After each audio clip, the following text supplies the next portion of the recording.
بابا سماسی علیہ رحمہ جو ایک ظاہر اتنی بڑی شخصیت ہے، ان کا ایک تعارف پہلے آ جائے، اس کے بعد مزید بات کو آگے بڑھاتے ہیں۔ بسم اللہ الرحمن الرحیم۔ میں یہ خواہش رکھتا ہوں کہ حضرت خواجہ بابا سماسی رحمۃ اللہ علیہ جس عہد میں پیدا ہوئے اور جو کنٹریبیوشن تاریخی اعتبار سے انہوں نے امت مسلمہ اور بالخصوص صوفی روایت میں آپ نے شامل فرمایا، ہم اس پر بات کر سکیں۔ دیکھیے، آپ نے جس طرح اپنے انٹرو میں بھی فرمایا کہ 591 ہجری سے لے کر 755 ہجری 3 صدیوں پر محیط آپ کا دور تربیت ہے۔ جی، آپ اندازہ کیجئے کہ کچھ مجدد وہ ہوتے ہیں جو ہر صدی کا ایک مجدد ہوتا ہے، واہ، یہ 3 صدیوں کے مجدد ہیں۔ سبحان اللہ۔ اللہ رب کریم نے آپ کو 6ٹی، 7ویں اور 8ویں صدی ہجری کا مجدد بنایا۔ واہ واہ واہ واہ۔ بہت اہم بات یہ ہے کہ ہمارے ہاں عمومی طور پر وسطی ایشیائی ریاستوں کو، جنہیں انگریزی میں سینٹرل ایشیا کہا جاتا ہے، سینٹرل ایشیا کی طرف اس وقت مسلم امہ کی اس انداز سے توجہ نہیں ہے جو اس کا تاریخی مقام و مرتبہ رہا ہے۔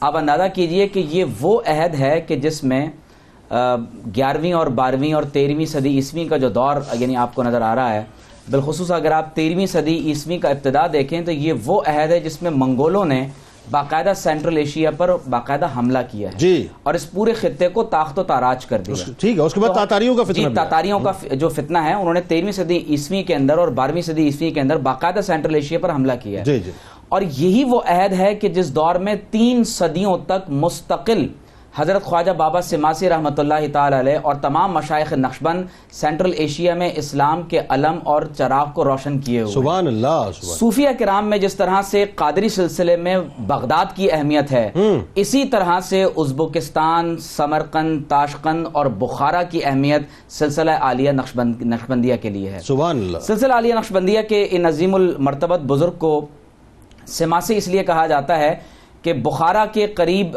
رامتن کے آس پاس ہی ایک قصبہ ہے جس کو سماس کہا جاتا ہے، اور سماس سے ہی آپ کا نام جو ہے وہ بابا سماسی رحمۃ اللہ تعالی علیہ پڑا ہے۔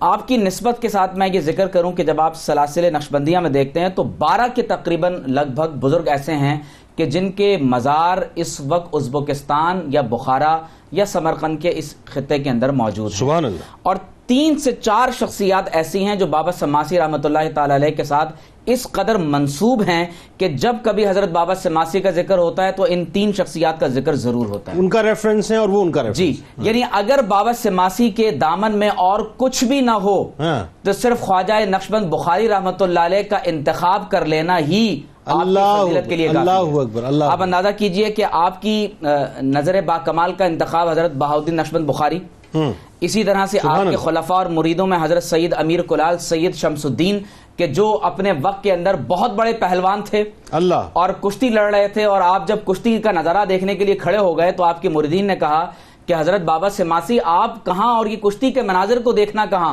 تو آپ نے فرمایا کہ تمہاری نظر نہیں دیکھ رہی، لیکن میں یہ دیکھ رہا ہوں کہ اس وقت دنگل میں ایک مرد میدان کھڑا ہوا ہے کہ جس کے ہاتھوں سے اللہ تبارک و تعالی نے کئی ایک افراد کو دین اسلام کی نعمت سے سرفراز فرمایا۔ اللہ اللہ اللہ۔ اور پھر آپ کی نظر نے ایسا انتخاب کیا کہ حضرت سید امیر کلال رحمۃ اللہ علیہ کشتی لڑ رہے تھے تو حضرت بابا سماسی رحمۃ اللہ علیہ نے صرف ایک نظر ڈالی اور حضرت سید امیر کلال کی توجہ آپ کی طرف گئی۔ دیکھیے، یہ جو صوفیہ میں نظروں کا رابطہ ہوتا ہے، یہ زمان و مکان کی قیودات سے ماورا ہوتا ہے۔ اللہ، اور نقشبند سلسلے کی خاص بات یہ ہے کہ ان کی تربیت کا معیار یہ ہے کہ وہ کہتے ہیں کہ ہوش در دم، ہر وقت اپنی سانس پر نظر رکھو، ہوش میں رہو کہ جو سانس اندر جا رہا ہے، جو سانس باہر نکل رہا ہے، وہ اللہ کے ذکر سے غافل نہ ہو۔ اور نظر بر قدم، تمہاری نظر ہر وقت تمہارے قدم پر ہونی چاہیے کہ تمہارا کوئی قدم خلاف شریعت نہ اٹھنے والا ہو۔ اور خلوت در انجمن، تربیت کا عالم یہ ہے کہ تم جس حالت میں بھی ہو، جس انجمن اور بزم میں ہو،